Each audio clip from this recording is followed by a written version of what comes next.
Hey guys, कैसे हो आप लोग। स्वागत है आपका नीलेश क्लासेज यूट्यूब चैनल में। गाइज आज की इस वीडियो में हम पढ़ेंगे जो क्लास 12 के केमिस्ट्री के चैप्टर 2 यानी बिलियन का लेक्चर चल रहा था, उसका लेक्चर नंबर 9। जी हाँ गाइज, इससे पिछले वाले लेक्चर में यानी लेक्चर नंबर 8 में हमने अणुसंख्या गुणधर्म की शुरुआत की थी, जो बिलियन का एक काफ़ी इंपॉर्टेंट टॉपिक है अणुसंख्या गुणधर्म। ठीक है, और उसमें हमने पढ़ा था वाष्प दाब का आपेक्षिक अवनमन। तो गाइज अब तक अगर आपने वह लेक्चर नहीं देखा है तो मैं आपको रिकमेंड करूंगा, ठीक है, कि पहले आप उस लेक्चर को देख ले, उसके बाद ये क्वथनांक का उन्नयन वाला लेक्चर देखें। ठीक है, क्योंकि वह लेक्चर इससे काफ़ी देखिए ये अणुसंख्या गुणधर्म है ना, ये इसके ये 4 प्रकार है हमने देखा था। और अणुसंख्या गुणधर्म क्या होता है हमने इसके बारे में पिछले लेक्चर में एकदम अच्छे से डिस्कस किया था। ठीक है, तो आप पिछला वाला पहले लेक्चर देख लीजिए, उसके बाद ये क्वथनांक का उन्नयन देखिए। ठीक है, हमने वाष्प दाब का अपेक्षिक अवनमन देख लिया था पिछले लेक्चर में, काफ़ी अच्छे से समझाया था आपको।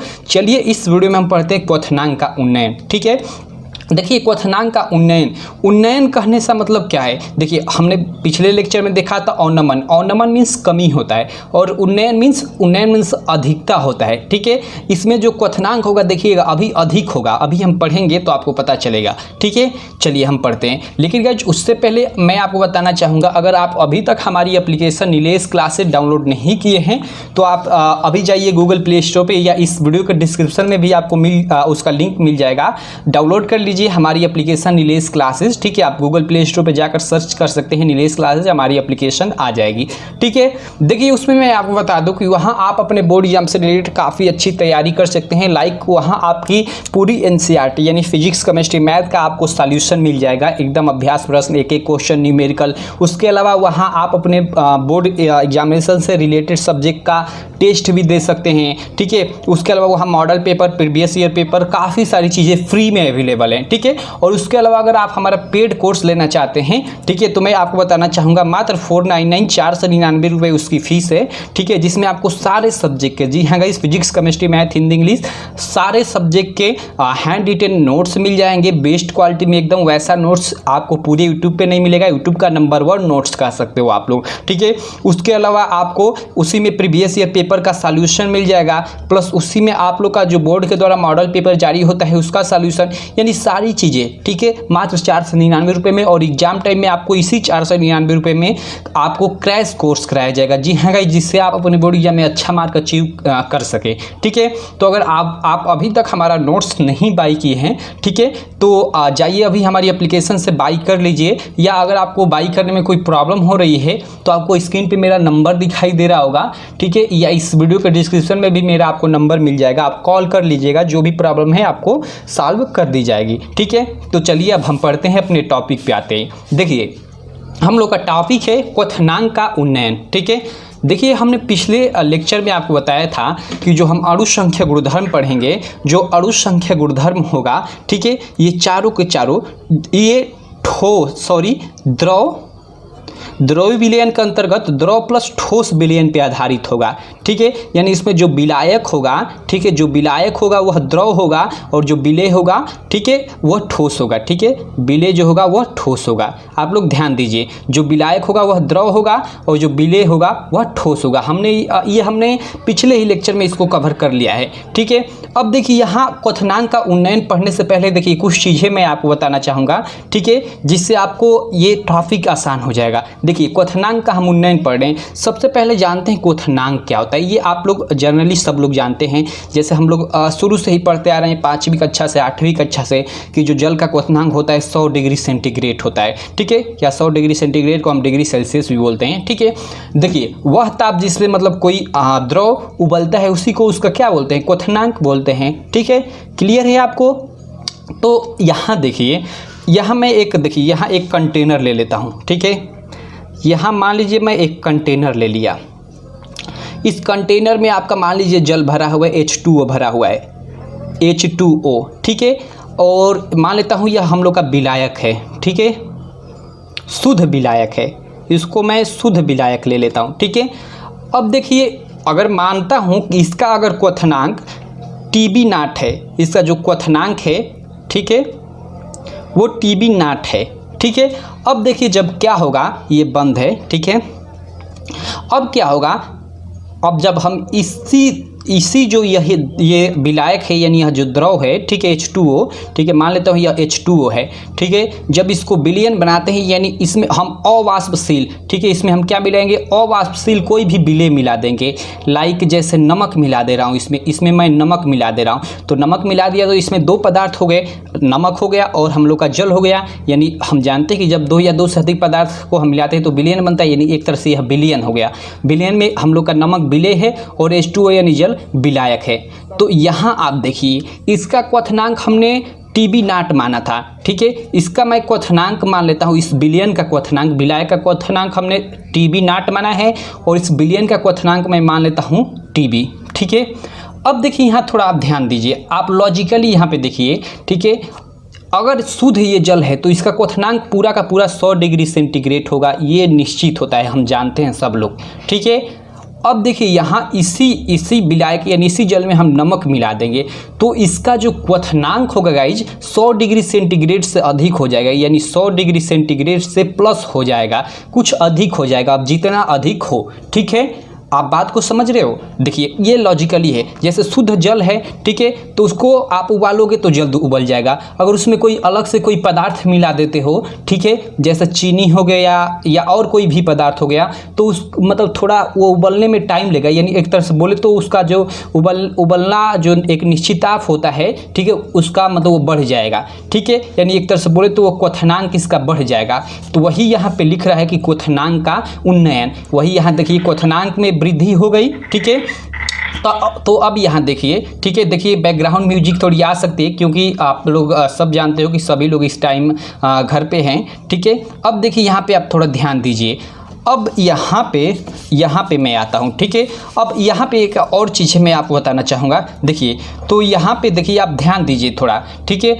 यदि हम TB नाट, ठीक है, शुद्ध विलायक का क्वथनांक मान लेते हैं और TB हम मान लेते हैं विलयन का क्वथनांक, तो क्या होगा, ठीक है, कि जो डेल्टा TB होगा TB माइनस TB नाट होगा, ठीक है। यहाँ देखिए, यहाँ हम लोग का ये शुद्ध विलायक है, ठीक है, तो इसका जो क्वथनांक है TB नाट है, ठीक है। और जब इसमें हम कोई अलग एक पदार्थ मिला दिए, अवाष्पशील पदार्थ जैसे, या अवाष्पशील पदार्थ यानी विलेय मिला दिए जैसे नमक, तो इसका TB हो गया, ठीक है। तो यहाँ हम लोग का क्वथनांक में परिवर्तन हो गया, देखिए यहाँ कुछ और था क्वथनांक, यहाँ कुछ और हो गया, ठीक है।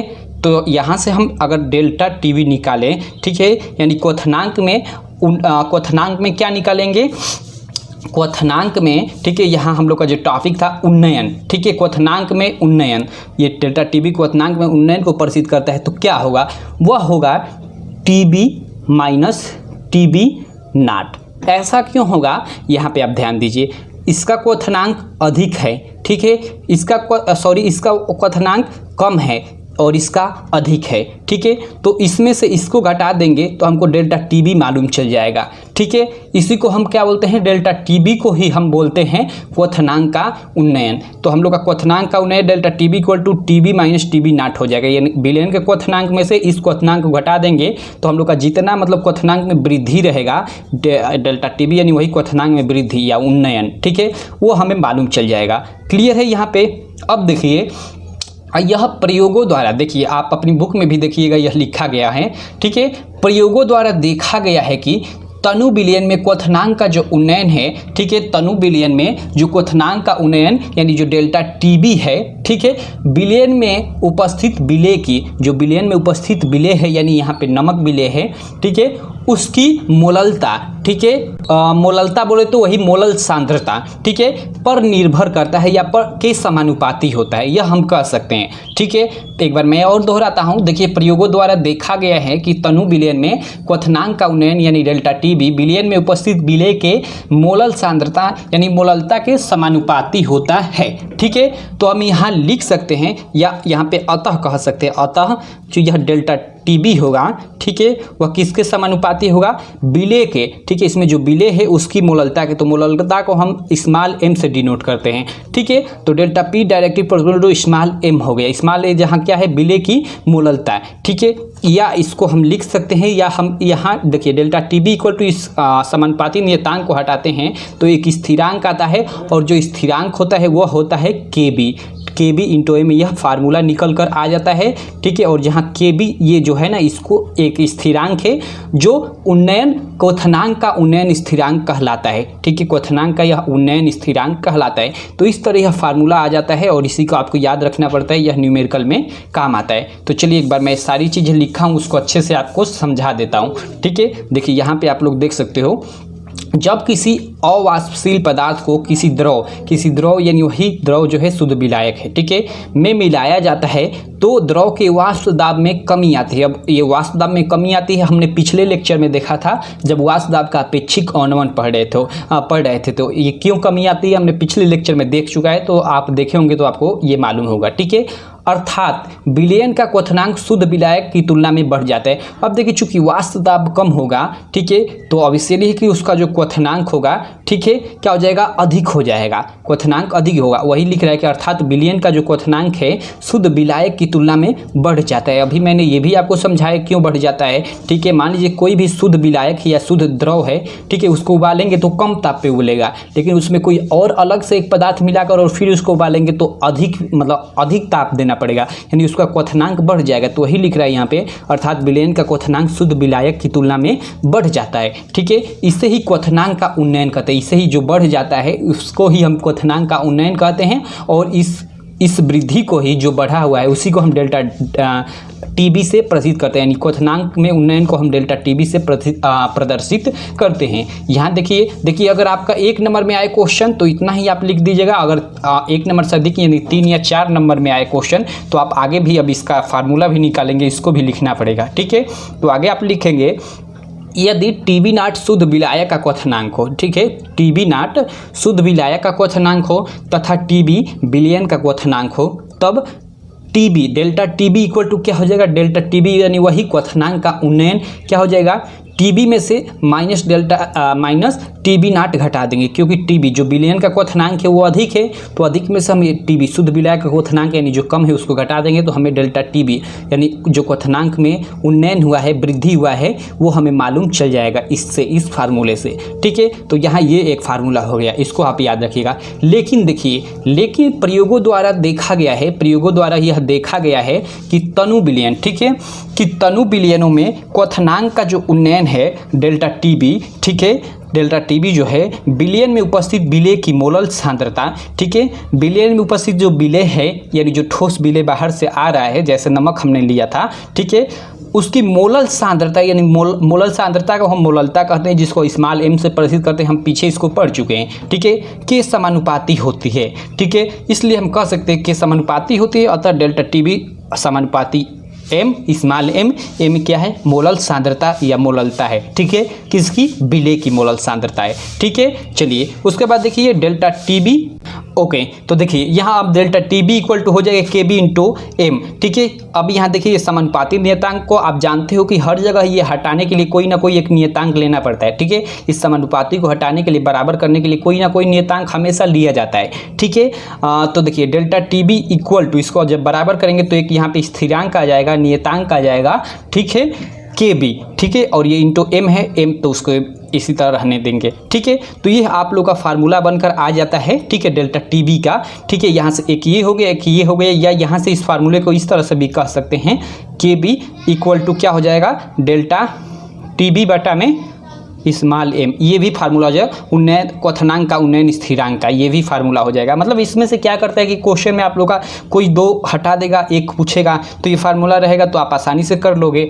बात को समझ रहे हो। ठीक है, इसमें से मान लीजिए डेल्टा टीबी दे दिया आप लोग का, के बी दे दिया, एम पूछा, तो जो चीज़ें दिया है उसको रख लीजिए और उसको जो दिया है नहीं दिया है उसको निकाल लीजिए। बात को समझ रहे हैं। अब देखिए यहाँ जो डेल्टा ये के बी, सॉरी जो ये के बी है, ठीक है, जहाँ के बी स्थिरांक है, ठीक है, आप जानते हो कि यह स्थिरांक है, समानुपाती नियतांक के स्थिरांक है। ठीक है, जो क्वथनांक उन्नयन स्थिरांक को प्रदर्शित करता है। जी हाँ, यह जो है क्वथनांक उन्नयन स्थिरांक को प्रदर्शित करता है, इसको हम क्वथनांक उन्नयन स्थिरांक भी बोलते हैं। ठीक है, और जो ये स्मॉल एम है ये मोललता को प्रदर्शित करता है, और किसकी मोललता को, विलेय की मोललता को। क्लियर है आपको।